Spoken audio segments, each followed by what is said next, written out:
friends, this is Marie with Living Felt, and today we are needle felting a little 2D robin. This project was originally recorded live on our weekly show called Woolly Wednesday. You can watch that on Wednesdays at 2 o'clock Central, but this is the recorded version. We're going to show you how to go from an inspiration image or an exact image that you want to model, a blank canvas, and all the supplies you need to needle felt your own little picture. So I hope you'll follow us on Facebook. Be sure to subscribe here, hit the subscribe button so you'll be notified every time we upload a new video. Thanks for being here, and let's jump right in. What we're going to be doing is working with our supply kit. We have a little supply kit that accompanies this free video, and it includes all of the colors that we're going to use in our picture, and I'm going to show you how to get a picture onto the fabric. I'm going to be working with 100% wool felt, but you can also use something like linen. This is an example of just like a simple cotton. I don't even think it's a linen. It's like a muslin. It's not too loose of a weave, but you can try different fabrics and you can try different colors. All right, so this is our image. It is printed in reverse of the actual image. Here's the actual image, and we're going to look at that in a minute. This is obviously a larger version.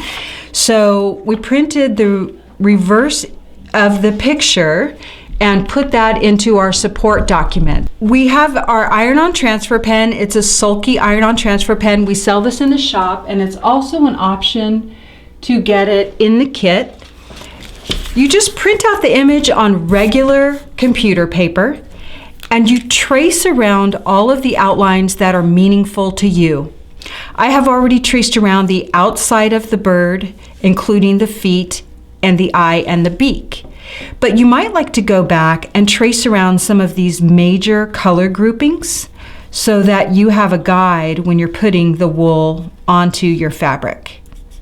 This is subjective, completely up to you where you add the emphasis. It's just much easier sometimes to see it on the paper than once you have the wool down. Then just center your image wherever you want onto your fabric or your base. And you're going to use a hot, dry iron, which I happen to have right here. So use a hot, dry iron with no steam and turn up the heat all the way. The instructions are on the pen, and I think on the pen package too. And all you have to do is press. There we go. You're going to start to see the lines through the back of the paper, and that's when you know that the ink's gotten hot enough to transfer. Dry hot iron, about 20 seconds.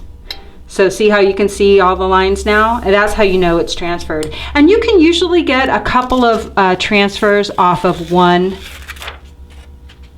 iron, one image, one tracing. Okay, so I'm gonna get our fibers and let me show you all the wool that comes in the supply pack. And it is right here. And these are the actual quantities, except where I've pulled wool off. So this is our MC1 batting. You're going to get it in caramel, clay, pecan, willow, dark chocolate, winter blue, red grapefruit, mandarin, mango, black onyx, winter gray, aspen gray, cotton white under here, and then this is our CX2 winter white. So these are kind of the phases that I see going through with a picture like this. When you're looking at proportions, and if proportions are a challenge, I really want to encourage that you go ahead and get some kind of image transfer or tracing of your project to serve as a guide. This is not a cheat. Lots of artists transfer their image, even if they drew the original image, onto their canvas, whatever that is, before they get started. In watercolor, you often see the pencil lines underneath. In oils and acrylics, they're able to cover it up. Muralists will use a projector. Some people use carbon paper. But if proportions are your challenge, I encourage you to start with a tracing, and then also to start with smaller subjects so that you start to train your eye. When it comes to shading, my approach might be different than someone who is more experienced than myself. What I like to do is start with like a draft coloring, move to a little more detail with more topical applications, and then more detail with stronger and stronger colors. But when I start this first draft, I start with blends as opposed to solid colors like 99% of the time. So what we're going to do is make up 5 major blends right now for this picture. The first blend is mango orange, and that's what we're going to start the base of our little birdie's face and chest right here. When I do a blend, I start with amounts about this much of our batting. It's just a thin little bit. It's about, a little bit bigger than a 50-cent piece or smaller than my palm. Some of you have seen this 100 times and some of you already do it. You can split the thickness of each one so that you kind of stack it and get it layered. And then all we do is we pull through the colors. Even if you're working with roving or top or a different fiber, pull all the way through so that you're not tearing the fibers. Pull through and restack, pull through and restack. So get a good blend. It doesn't have to be 100% homogeneous. You don't have to use hand cards or dog brushes or anything like that. You can blend it just with your fingers. And I find that I like the colors to actually still be at least a little distinct within the blend, because there are parts that you're going to want to make lighter and parts that you're going to want to make darker or stronger or bolder. The 5 major blends that we're doing are mango and orange, clay and willow, and this robin, based on this picture, you may see different colors than me, and I'm not super exact, and I'm okay with things being near. I'm not going for a hyper realism on this bird, but this is what I chose, is clay and willow, and then at some parts you're going to want to add more clay, at some parts you're going to want to add a dark brown or even a lighter color. This right here is caramel and cotton white, which we're going to use here. And then in parts, you can add a little clay in there as well.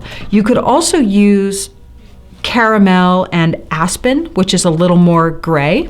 It just depends on what you see in your picture. One's a little brighter and one's a little darker and a little like more muted. And you could use either, and you can use them both together. We do an aspen and winter, and this one is not really used by itself. We end up blending this with this and this to get these little blue areas in our bird. And then this is clay and caramel, and I use that on the legs, but we're actually going to blend that with blend 1. So what's going to happen is we're going to start with our major blends first for filling in our bird, and then we're going to do additional blends, either with single colors or other blends, to start filling things in. I'm going to start with this eye right here, and you can start with it 100% black or add a little pinch of color if you don't want it to be 100% black to start. I'm going to add a pinch of willow just to get that in place for us, and then at the end I go back and trace the eye with black. So I'm going to do that just to kind of get it marked off and not lose that in all the coloring. The needles I'm using today are a 38 star, a 40 triangle, and a 42 triangle, and I'm going to tell you why. In the past, I've used just the 42 triangle, and I've said I'll do a whole picture with a 42 triangle, and I've realized why. And that's because I'm tentative. I'm a little tentative because I don't have a lot of experience laying down color in a 2D environment and getting the image I want.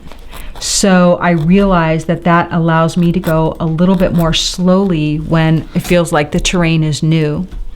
But also the 42 triangle you'll see is less aggressive, the yellow one, and it's going to push the wool through less quickly than like a 38. A 38 star is a much more aggressive needle and will really push that wool in. So I didn't shape the wool at all. I just put down a little blob, and I want to stay within the lines. And so the first thing I'm going to do is just take my blend. I'm not going to worry about it too much, and I'm just going to start filling in these areas. So someone mentioned, don't the dark lines show through? And we want to get enough color on there that they don't. So I go over the line in the first place, and if you're tentative, use your yellow needle and start needle felting. Like, you can needle felt right on the line. You can kind of see it under there. If you can't, then peek. And I don't know if you can see this right here, but notice that I can fold this back, and if I want a really sharp line, I can fold it back too far and then push it like, like if you were poofing hair, you're styling hair and kind of poofing it up, and you can needle felt it right onto that line. It depends on how exact you're trying to be. Down here where the fibers go onto the breast, sometimes I just scoot it a little bit because later I want to go back and add that overlapping of the layers because it's feathers. It's not a baseball. It's got soft edges to it, meaning the feathers have soft edges to them. So the first thing I do is just try and get the wool into those major shapes. Treat it like a draft of color, and basically, get your major color areas filled in with these 5 major blends. So I'm kind of just going straight for the line, and my fiber is dense enough that the fabric underneath is not showing through. So I suggested 3 different types of needles so that you can experiment with how they feel. It may be that around these real tight areas you don't want to put as much density of fiber down, and so you go with a lighter gauge needle. Play with those needles and see how they feel to you. Now notice how I'm just kind of guiding the wool as I go, and normally I'm much closer to the wool than I am now. You may be more comfortable, just tearing off this little tuft and bunching it down. Do what's comfortable for you, but I do encourage you to needle felt this flat. Now, this little part of our bird here, when we look at our picture, see how there's just a little bit of color right there, a little bit of blue. And this picture, the color has been enhanced, so it shows well for us, but there's just a little bit of blue in there. So what I do is I take this color, our willow clay blend, and I just blend in a pinch of winter blue, just 2 little bits to get something this small, which is kind of just a little bit dirty. That blue no longer looks so bright. It has just a hint of the blue in it. And I'm just going to put that like right here, just trailing off here next to the eye. I'm using my 42 so I don't drive it too deep. I already have a nice little base in there. Now I'm going to do, I didn't trace my little line here in between here and here. On this little belly, you could use even just the aspen is such a light gray that it might look white. You could use aspen all by itself, just like this, and then add color on top, or you could blend it with whatever you're seeing. Like, you could blend it with white already. I'm going to lay down aspen and then add the shadow and the highlights afterwards. Avoid bright whites except in select places. Like in this picture, we only used the CX2 in the snow and we didn't use it anywhere on the bird. So avoid things getting too bright white. You can lay this cotton white right on top of there and get a real natural blend. So this yellow needle is really good for shallow strokes and applying things without getting too many needle marks, because it's not too aggressive. So go back over your belly area following your picture and notice where you have whites and then where we have a little bit of brown or darker colors. So like here on the side of my bird, I'm going to jump right back over here and just add a little bit of brown right along the side of the chest. And then on the belly, when I get ready, I'm going to go back and add what you can see here are a little bit of darks and a little bit of play on these other blends. But let's jump over here to the feathers. For the darkest areas, I use the same willow clay blend. So this is this is a blend, but it still to me feels very solid, you know, filling an entire area with it. So you'll want to go back and add the lighter notes and the darker notes in your wing. I'm going to fill in this little, I'm going to get the major color for this little area next, just to kind of bring my whole little bird together. Here what you'll see is this bird filled in may look much lighter than this guy. And that's because what I try and see is just what's that main color, and then, or a majority color, and then go back and add detail.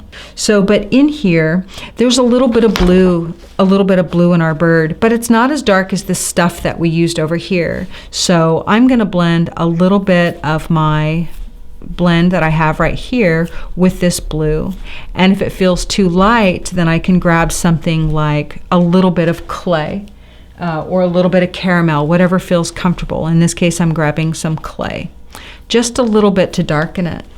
So play with some little tiny pieces. Let me get this blue in here, and we'll just keep working a little bit on detail together. So just for fun, I'm going to add a little dark brown. Go for really dark colors versus black. You know, avoid black to start, and start with something lighter than black. And one of the ways we start to trim out lines and things like this is you can take your fiber just a little bit like this and start at one point, and then I just call it drafting. Draft it down to trace out that line. Just draft it down, pull a little bit. Now this is our MC1 batting. It's different than like a New Zealand Corriedale, which is a sliver. This batting you can treat it like the long fibers of a sliver, but it's actually a little bit easier to guide and tame because it's crimpy and nice. Okay, so I'm gonna put a little bit of dark right here at the very base of the wing, and then you can go back and add some in the wings. You don't have to try and follow, you know, the image exactly, but try and add a little more detail in the same way just by drafting. Now in here I want this a little bit darker than this, but not as dark as that, I think. So I'll just take a little bit of this and blend it with my blend. Just blend it with your blend. So the tail is going to be very much like the wing. Let me jump up here and let's look up here in the bird so we can start adding a little more detail with one of our secondary blends. One of the things we do is we take mango and orange with pecan for shading, and then I also take mango and orange with the red grapefruit for shading, or detail, whatever you want to call it. So here's red grapefruit, and I'm just going to add a little bit of red grapefruit to this mango. So here's a little bit of mango. So then, this is pecan. And so I'm going to blend these two together so that I have a little bit of darker lines in the plumage. And if it doesn't seem dark enough, add a little more or add clay. And then for the orangier stuff, I'm using this red grapefruit blend here. And this is what I'm going to do. Find your way with your needle, decide which one you like. And so starting almost right off the beak, I'm just going to follow the lines of the breast. And I just trail down a piece. Sometimes the red is in there, and sometimes the hot orange is in there, and sometimes it's not. So I'm just dragging those fibers down. And after I put on bits of these, then I'm going to go back and add the ruddier ones with the pecan. So just again, following the lines. I don't want to go too far underneath because under my bird, this is really bright yellow. But you do want to get a nice amount of color on there. Okay, this is the caramel blend. It's a little more ruddy. And I'm actually going to switch to a little more aggressive needle. Some areas are just a little bit darker on my bird, and I want to capture that. And my blends may not work for you. You may see something different, and I really encourage you to just follow your own guidance on this. See, go with what your eye sees, not what my eye sees.